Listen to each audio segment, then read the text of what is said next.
بسم اللہ الرحمن الرحیم۔ السلام علیکم ورحمۃ اللہ وبرکاتہ۔ اس سے پہلے کہ میں آپ کو پری حسن بانو اور شہزادہ شاہ بہرام کا قصہ سناؤں، میں آپ لوگوں سے چھوٹی سی گزارش جو ہے وہ کرنا چاہتا ہوں کہ آپ لوگوں کے لیے میں اتنی محنت کر کے اتنی بڑی بڑی کہانیاں ریکارڈ کرتا ہوں۔ آپ نے دیکھا ہوگا ایک ایک گھنٹے کی، ڈیڑھ ڈیڑھ گھنٹے کی کہانی بھی میں نے ریکارڈ کی ہے۔ تو آپ لوگوں کو چھوٹی سی ایک بات میں بولتا ہوں کہ آپ لوگ جو ہے وہ میرے چینل کو سبسکرائب کر دیا کریں، بیل آئیکن کو دبا دیا کریں۔ تو کم سے کم آپ لوگ اتنا تو میرے بھائی کر دیا کریں، یہ تو میرا حق بنتا ہے کہ میں آپ لوگوں کے لیے اچھی اچھی کہانیاں جو ہے وہ بنتا رہوں، بناتا رہوں اور وہ چڑھاتا رہوں۔ تو آپ لوگ میرے لیے ایک چھوٹا سا بس کام کریں کہ میرے چینل کو سبسکرائب کر دیا کریں۔ پری حسن بانو کا اور شہزادہ شاہ بہرام کا قصہ ہم نے اپنے بڑے بوڑھوں سے سن رکھا ہے، بالکل اسی طرح سے جس طریقے سے ہم نے داستان گل صنوبر جو ہے وہ اپنے بڑے بوڑھوں سے سن رکھی ہے۔ تو کیونکہ ہم لوگ پنجاب کے رہنے والے ہیں اور پنجاب کے بھی ایک خاص دیہات کے رہنے والے ہیں، تو ہمیں جو ہمارے والدین یا بزرگ سناتے تھے تو وہ جو قصہ تھا وہ پنجابی زبان میں ہوتا تھا۔ اوریجنل لطف تو ویسے اس کا یہی ہے کہ میں اس کو پنجابی زبان میں ہی آپ لوگوں کو سناؤں، لیکن اب میرے جو ویورز ہیں وہ تو چاروں صوبوں سے ہیں اور چاروں صوبوں میں پنجابی زبان تو نہیں چلتی، اس لیے میں آج کا یہ جو قصہ ہے یہ اردو زبان میں ہی آپ لوگوں کو سناؤں گا۔ تو قصے پہ چلتے ہیں بنا کسی وقت کے ضائع کیے۔ باقی آپ لوگوں سے ایک چھوٹی سی ریکویسٹ ہے کہ ہو سکے تو میرے چینل کو سبسکرائب کر دیجئے اور میری ویڈیو کو آگے شیئر کیجئے تاکہ اور لوگ بھی میرے بنائے ہوئے قصوں سے مستفید ہو سکیں، اور جو میں سناؤں اس کو مطلب کہ بچوں کے لیے بھی یہ ہے، یہ بڑوں کے لیے بھی ہے، سب لوگ ہی سنتے ہیں، یہ شوق سے کہانیاں سنتے ہیں۔ تو یہ جو کہانیاں ہیں یہ ہر قسم کی برائی، گندگی اور فضولیات سے پاک ایک فیملی کے لیے ہیں۔ تو امید کرتا ہوں کہ آپ کو میری یہ ویڈیوز پسند آتی ہوں گی، اور جن کو میری ویڈیوز پسند آ رہی ہیں وہ میرے چینل کو سبسکرائب ضرور کر دیں۔ تو آئیے قصے کی طرف چلتے ہیں۔ کسی ملک میں ایک بادشاہ حکومت کرتا تھا۔ اللہ کا دیا اس بادشاہ کے پاس سب کچھ تھا، لیکن وہ بادشاہ اولاد کی نعمت سے محروم تھا۔ اس نے بڑے بڑے علاج کروائے، بڑے بڑے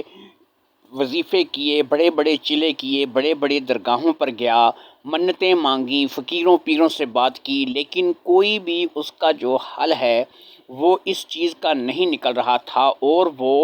کافی عرصے سے بے اولاد ہی چلا آ رہا تھا۔ حتیٰ کہ اس نے اولاد کے حصول کے لیے دوسری شادی بھی کی، لیکن وہاں سے بھی اسے اولاد نہیں ہوئی، اور وہ بادشاہ اس بات کو لے کر کے بے حد پریشان رہنے لگا۔ اس کی پریشانی اس قدر بڑی کہ وہ سلطنتی امور کو بھی صحیح طریقے سے سر انجام نہیں دے سکتا تھا، اور یہ پریشانی اس نے اپنے ذہن پر اس قدر سوار کر لی کہ جس کا کوئی حل نہیں تھا۔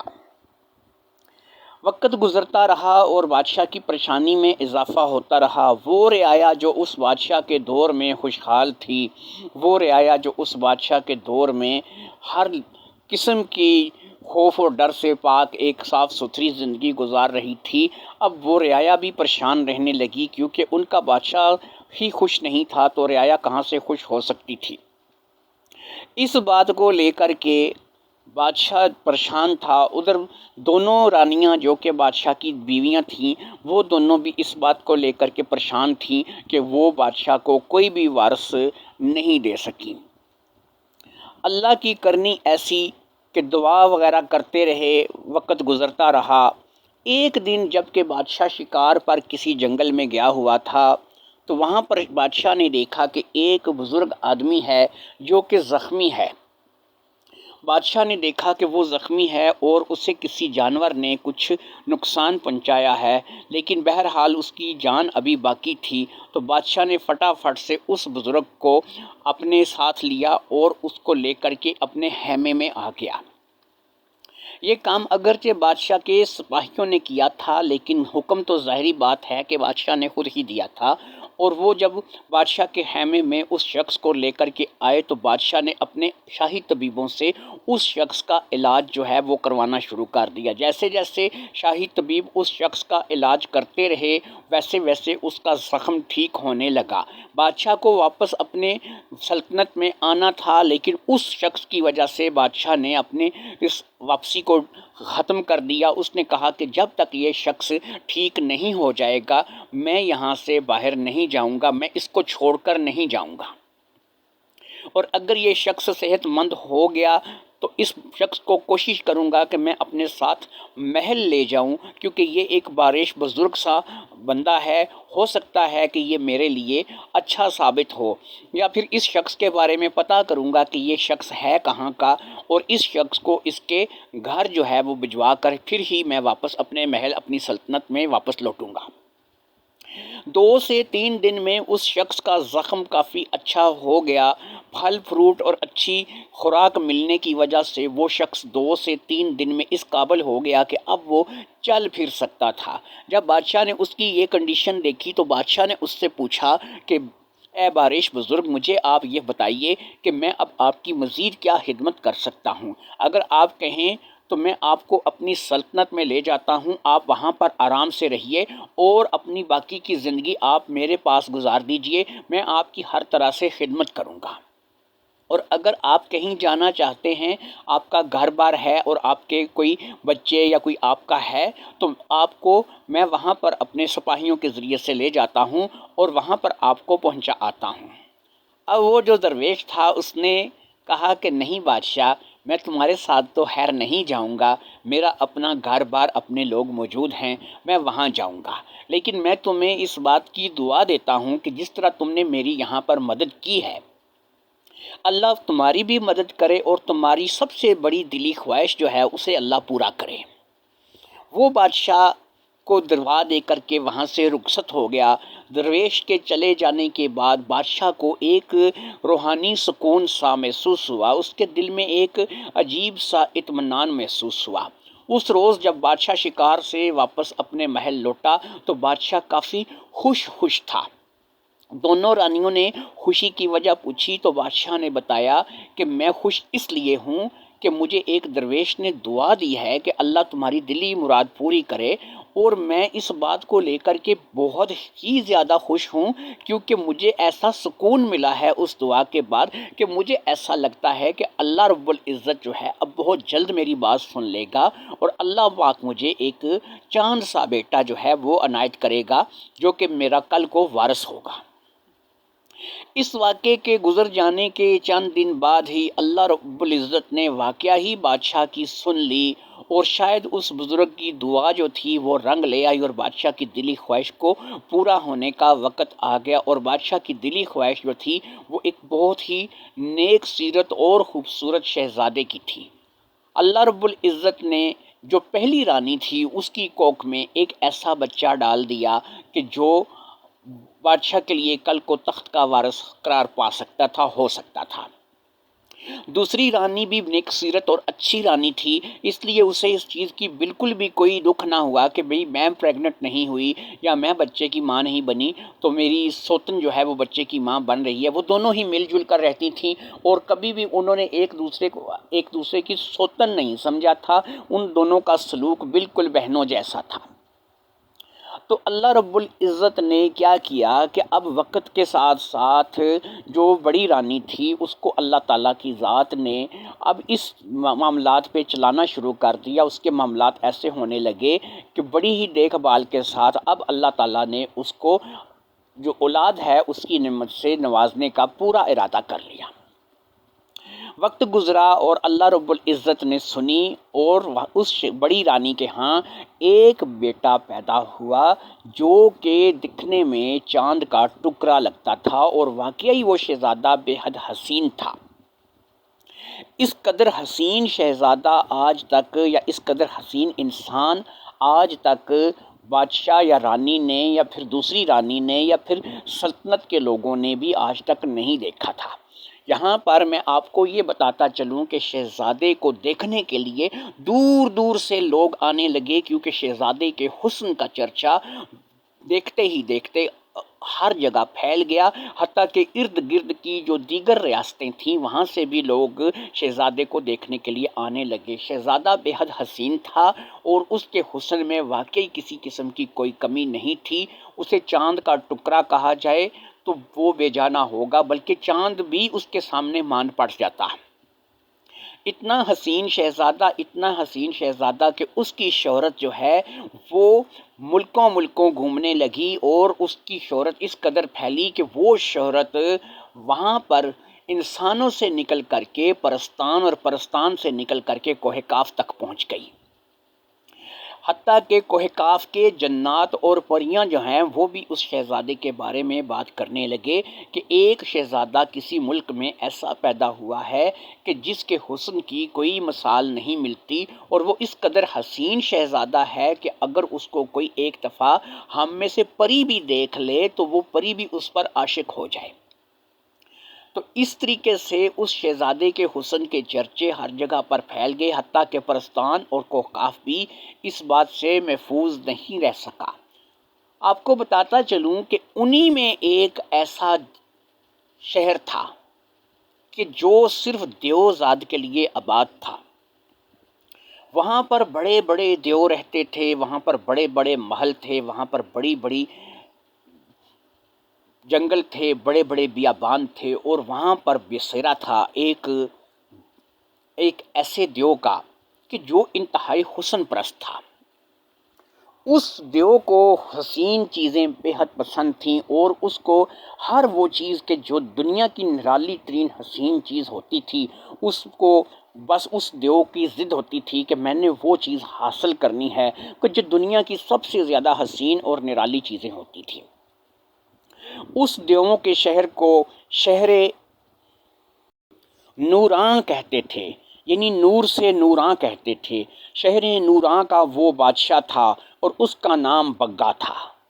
جی ہاں، بگا دیو اس کا نام تھا، اور وہ اپنی اس شہر نوراں کے تمام دیووں کا بادشاہ تھا۔ وہ ان تمام دیووں پر حکومت کرتا تھا، اور بگا دیو جب اس وقت تک یہ چرچا پہنچا کہ ایک سلطنت میں ایک ایسا شہزادہ پیدا ہوا ہے کہ جو اس قدر حسین ہے کہ اس کے حسن کے چرچے پوری دنیا میں پھیل گئے ہیں، ہر جگہ پر اسی کے حسن کا ذکر ہوتا ہے، تو بگا دیو اپنے دل کے ہاتھوں مجبور ہو گیا کہ اس حسین شہزادے کو کسی کے پاس نہیں ہونا چاہیے، کہیں بھی نہیں ہونا چاہیے۔ یہ حسین شہزادہ جو ہے اس کو تو میرے یہاں شہر نوراں میں ہونا چاہیے، یا پھر میں اس کے لیے کوئی ایک علیحدہ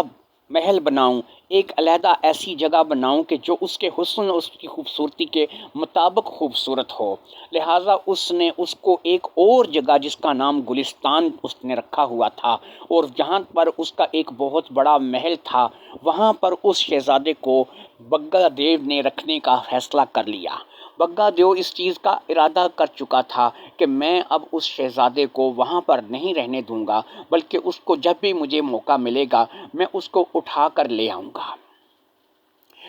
لیکن شہزادہ جو تھا اس کو اٹھانے کے لیے ابھی بگا دیو تیار نہیں تھا، کیونکہ ابھی وہ بالکل بچہ تھا اور بچے کو وہ اٹھانا نہیں چاہتا تھا۔ لہٰذا بگا دیو اس چیز کا انتظار کرنے لگا کہ شہزادہ جو ہے وہ بڑا ہو جائے، اس قدر سیانہ ہو جائے کہ میں اس کو اٹھاؤں تو اسے پتہ چلے کہ میں نے اسے کیوں اٹھایا ہے۔ ایک چھوٹا سا بچہ لا کر کے اس کی پرورش کرنا بگے دیو کے لیے بڑا مشکل ہو جاتا۔ شہر گلستان جو کہ ایک بہت ہی حسین وادی تھی، جہاں پر بگے دیو کا ایک محل تھا، جہاں پر سوائے بگے دیو کے کوئی اور جاتا آتا نہیں تھا، تو بگے دیو نے اسے شہر گلستان میں رکھنے کا فیصلہ کیا اور اس کے بڑے ہونے کا انتظار کرنے لگا۔ ادھر شہزادے کا نام بادشاہ نے اپنے نجومیوں وغیرہ کے مشورے کے بعد، اپنے دوستوں، اپنے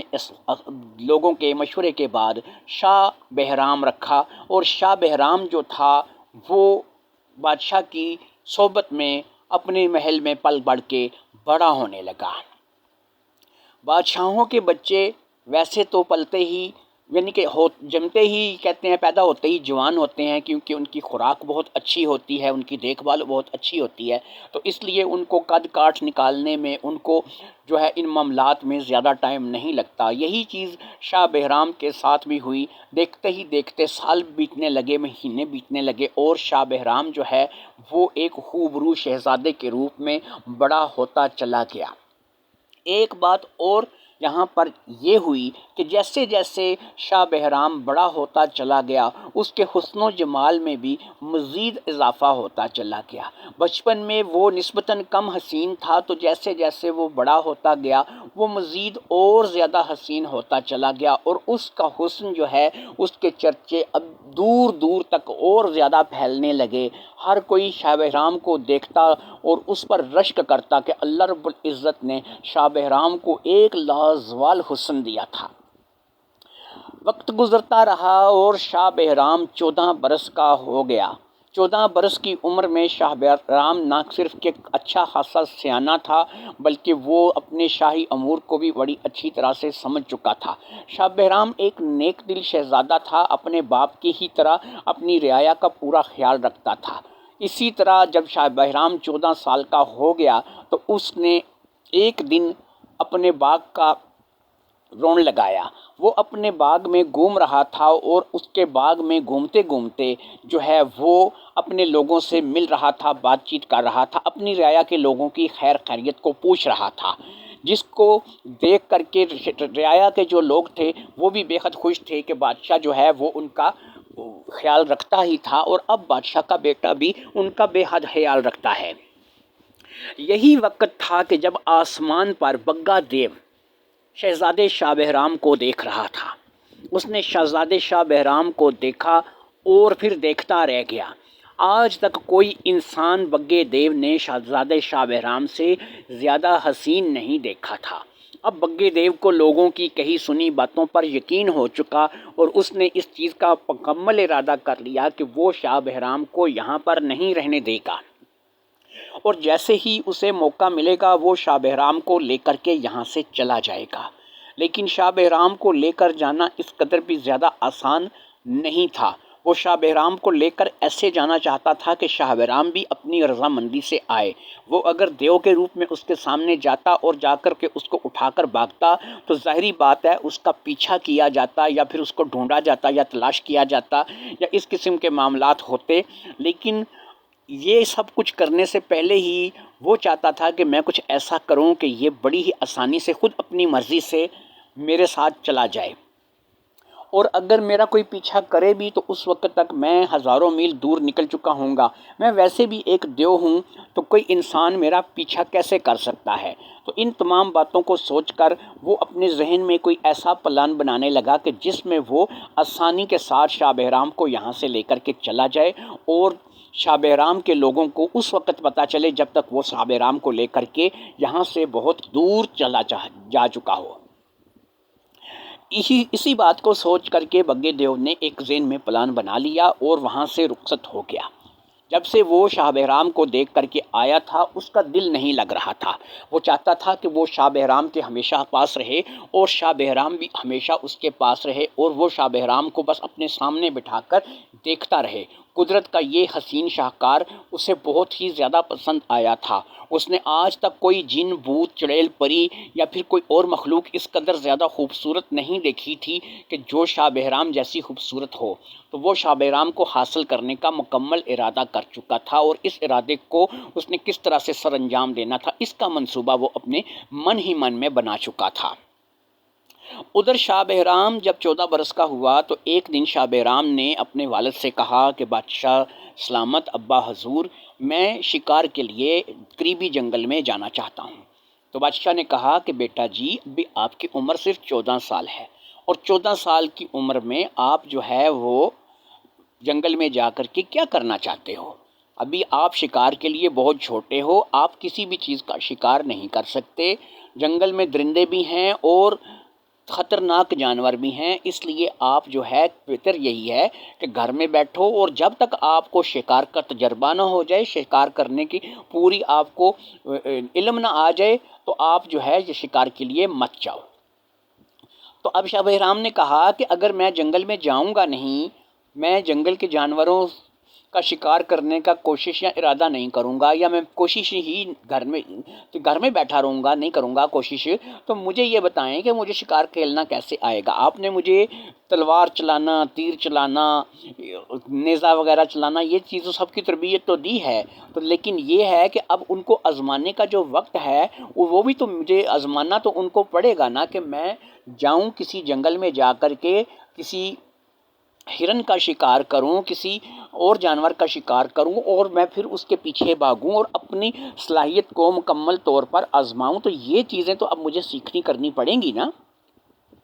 بادشاہ نے کہا ٹھیک ہے، میں تمہیں اجازت دیتا ہوں، لیکن تم کیونکہ ابھی ناتجربہ کار ہو اور یہ تمہارا پہلا سفر ہے، تو تم ایسا کرو کہ میرے وزیر کے بیٹے کو، جو کہ تم سے زیادہ جوان بھی ہے اور زیادہ بہادر بھی ہے اور میری فوج کا سپہ سالار بھی ہے، اسے تم اپنے ساتھ لے جاؤ۔ وہ تمہارے ساتھ ہوگا تو تمہیں کسی قسم کا خطرہ جو ہے وہ پیش نہیں آئے گا، وہ تمہارے ساتھ رہے گا، اور وزیر کے بیٹے کے ساتھ ساتھ میں تمہیں اپنے چند سپاہی بھی دے دیتا ہوں، تاکہ جنگل میں تم ہر طرح کی مصیبت سے، پریشانی سے نپٹنے کے لیے پوری طرح سے تیار ہو۔ شاہ بہرام کا ارادہ تو نہیں تھا کہ اتنے لوگ اس کے ساتھ جائیں، لیکن اب یہ ہے کہ باپ کی بات ماننا بھی ضروری تھا، کیونکہ بہرحال باپ جو تھا اس سے اس کی فکر تو تھی، تو اس نے کہا چلو ٹھیک ہے جی، کہ آپ میرے ساتھ ایک چھوٹی سی ٹولی سپاہیوں کی اور وزیر کے بیٹے کو میرے ساتھ بھیج دیں، تاکہ میں جو ہے وہ جا کر کے شکار کھیل سکوں۔ شہزادے کے دل میں یہ بات چل رہی تھی کہ چلو اور کچھ نہیں، میرا شوق تو پورا ہوگا نا، میں جاؤں گا تو صحیح نا، باقی وزیر کا بیٹا رہ گیا یا پھر میری ٹولی رہ گئی، تو میں جب جنگل میں پہنچوں گا، میں ان کے ہاتھ آؤں گا تو پھر دیکھا جائے گا نا۔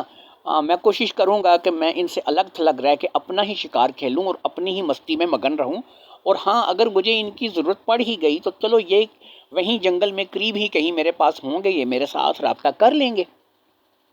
اس بات کو سوچ کر کے شہزادہ مطمئن ہو گیا، اور اس نے یہ دل میں بات سوچ لی تھی کہ وہ جنگل میں جاتے ہی کچھ ایسا کرے گا کہ ان لوگوں سے جدا ہو کر اپنا الگ سے شکار کھیلے اور بادشاہ پر یہ بات ثابت کر دے کہ اب وہ بچہ نہیں رہا ہے۔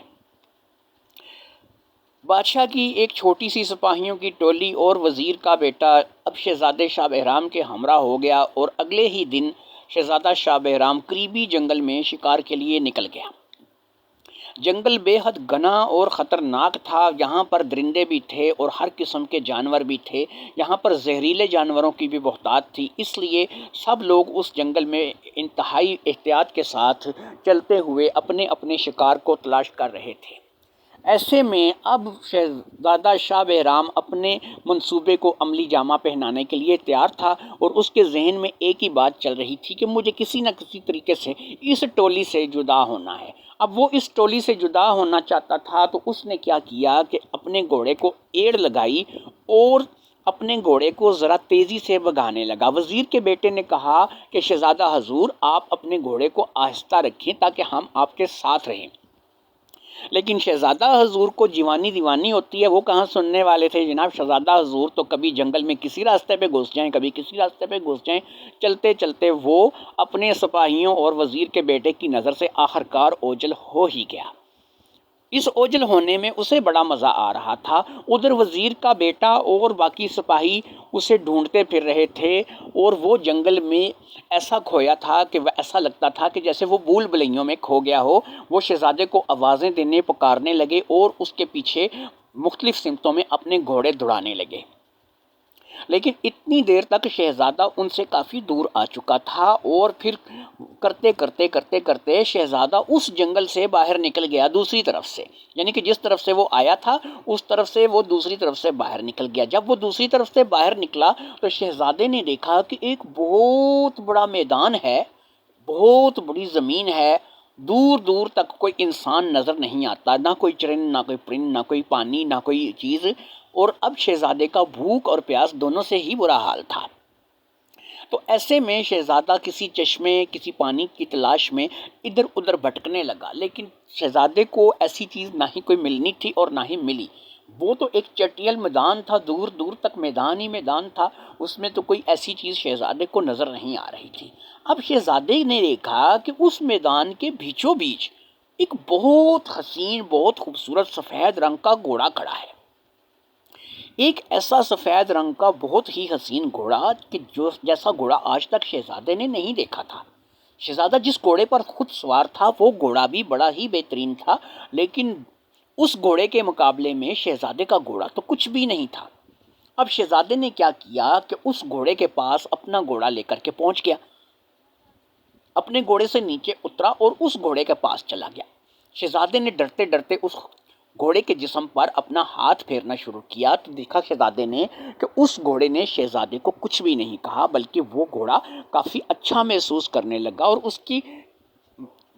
گھوڑے کی ایسی اداؤں سے محسوس ہو رہا تھا کہ وہ شہزادے کو اس کا ہاتھ پھیرنا بڑا پسند کر رہا ہے۔ تو شہزادے کو اب شوق چڑھا کہ یہ جو گھوڑا ہے یہ تو میرے ساتھ ایک ہی بار میں ہل مل گیا ہے، اور اس گھوڑے کا تو کوئی جواب ہی نہیں ہے، تو کیوں نہ میں اس گھوڑے پر سواری کروں۔ اب اس نے کیا کیا کہ اپنے جو زین اس نے جو پہلے گھوڑے پر اپنی ڈال رکھی تھی اس نے وہ کھولی، اور اس کو لا کر کے اس نے اس گھوڑے پر وہ زین کس دی۔ زین وہ چیز ہوتی ہے، وہ جگہ ہوتی ہے جو گھوڑے کے اوپر ڈالی ہوتی ہے جس پہ سوار بیٹھتا ہے، اس کو زین کہتے ہیں۔ زین کسنا یعنی کہ اس کو باندھ دینا گھوڑے کے ساتھ، اس کے اوپر بیٹھنا تاکہ بندہ بھی ٹھیک طریقے سے بیٹھ سکے۔ تو جب شہزادے نے وہ زین وہاں پہ گھوڑے کے کمر پہ کس دی، اس کے بعد شہزادے نے کیا کیا کہ اس گھوڑے کو ایڑ لگائی اور وہ گھوڑا آہستہ آہستہ اسی میدان میں بھاگنے لگا۔ اب وہ گھوڑا بھاگتا بھاگتا بھاگتا چلا جا رہا تھا، اور اتنے میں جنگل ختم ہوا تو ادھر سے وزیر کا بیٹا اور بادشاہ کے دیگر سپاہی بھی اسی میدان میں انٹر ہو گئے، یعنی کہ وہ بھی اس میدان میں پہنچ گئے۔ جیسے ہی وزیر کے بیٹے نے دیکھا کہ شہزادے کا اپنا گھوڑا تو میدان میں کھڑا ہے، اور وہ ایک اور ہی گھوڑے پر جو کہ سفید رنگ کا بہت ہی حسین گھوڑا ہے اس کو دوڑائے چلا جا رہا ہے، اور اس کا رخ جو ہے وہ دوسری طرف ہے، جو کہ جنگل کی طرف نہیں ہے، وہ واپسی کا ارادہ نہیں رکھتا، وہ آگے ہی آگے بڑھتا چلا جا رہا ہے۔ تو اس صورتحال کو دیکھ کر کے وزیر کے بیٹے نے اور اس کے سپاہیوں نے شہزادے کو آوازیں دینی شروع کر دیں، لیکن شہزادہ تھا کہ وہ اپنی ہی مستی میں مگن، وہ کسی کی آواز سنے بغیر اس گھوڑے کی سواری کیے چلا جا رہا تھا، بھاگتا چلا جا رہا تھا۔ اسی طرح تیز رفتاری سے گھوڑے نے بھاگتے بھاگتے اب ہوا کیا کہ گھوڑے نے اپنے پر نکال لیے۔ ایک پر اس کا دائیں طرف بہت بڑا پر نکلا، اور ایک پر اس کا بائیں طرف بہت بڑا پر نکلا، اور وہ گھوڑا بھاگتے بھاگتے ہی اڑنے لگا، جیسے کہ رن وے سے جہاز اڑان بھرتا ہے، اسی طریقے سے وہ گھوڑا بھی اڑنے لگا۔ اب جیسے ہی اس گھوڑے نے آسمان پر پرواز شروع کی اور وہ آسمان میں بلند ہوا، شور و گل مچ گیا، شاہ بہرام بھی چیخنے لگا، اور اس کے سپاہی اور وزیر کا بیٹا بھی نیچے سے چیخ چیخ کر شاہ بہرام کو جو ہے سپورٹ کرنے لگا، اس کو آوازیں دینے لگا کہ بھئی یہ تم نے کیا کیا، یہ کیا چیز ہے جو تمہیں اڑا کر کے لے کر جا رہی ہے۔ اب وہ گھوڑا جو ہے وہ اس نے آؤ دیکھا نہ تاؤ دیکھا، پوری رفتار کے ساتھ اس نے شاہ بہرام کو ہوا میں بلند کیا اور لے کر کے اڑ گیا۔ شاہ بہرام اپنی جان کا رسک نہیں دے سکتا تھا کہ وہ گھوڑے سے چھلانگ لگا دے۔ دوسرا یہ ہے کہ اتنے بڑے بڑے پر تھے کہ اسے سمجھ میں نہیں آ رہی تھی کہ وہ گھوڑے سے اگر چھلانگ لگائے گا تو ہو سکتا ہے کہ یہ گھوڑا اسے اپنے پروں سے تھام لے۔ بہرحال اس سچویشن کو سامنے رکھ کے شاہ بہرام پریشان ہو گیا۔ وزیر کا بیٹا نیچے کھڑا ہو کر آوازیں دیتا رہا، سپاہی نیچے کھڑے ہو کر کے آوازیں دیتے رہے، لیکن شاہ بہرام اور گھوڑے نے نہ ہی سننی تھی اور نہ ہی سنی، اور وہ گھوڑا شاہ بہرام کو لے کر کے چلا گیا۔ وزیر کا بیٹا اور سپاہی اب اس صورتحال کو دیکھ کر کے بہت پریشان ہوئے، اور انہوں نے فوری طور پر واپس چلنے کا قصد کیا۔ شام ہونے والی تھی، انہوں نے کہا کہ ہمیں اس سے پہلے کہ اس قدر اندھیرا ہو جائے کہ ہمیں گھر جانے کا موقع بھی نہ ملے، ہم لوگوں کو یہاں سے گھر جانا چاہیے۔ اب ہمیں جا کے بادشاہ سلامت کو اس بات کی خبر دینی ہے کہ ان کے بیٹے کو ایک بہت ہی خوبصورت گھوڑا اڑا کر لے گیا، اور بادشاہ سلامت کو یہ بتانا ہے کہ وہ گھوڑا جو ہے وہ یہاں سے اس شہزادے کو لے کر بڑی دور چلا گیا ہے، جس کا ہمیں پتہ نہیں ہے کہ شہزادہ اب اس گھوڑے کے ساتھ کہاں پر چلا گیا ہے۔ لہٰذا تمام سپاہی اور وزیر کا بیٹا واپس اپنی سلطنت کی طرف مڑ گئے، اور وہ شام ہونے سے پہلے پہلے، اندھیرا ہونے سے پہلے پہلے بادشاہ کے پاس پہنچ گئے۔ جب انہوں نے بادشاہ کو اس بات کی خبر دی تو بادشاہ اس خبر کو سن کر کے بے حد پریشان ہو گیا۔ اس نے پریشانی کے عالم میں بہت سے اپنے مصاحب کو اکٹھا کیا اور ان سے مشورہ کرنے لگا کہ یہ گھوڑا کون ہو سکتا ہے جو میرے بیٹے کو اٹھا کر لے گیا۔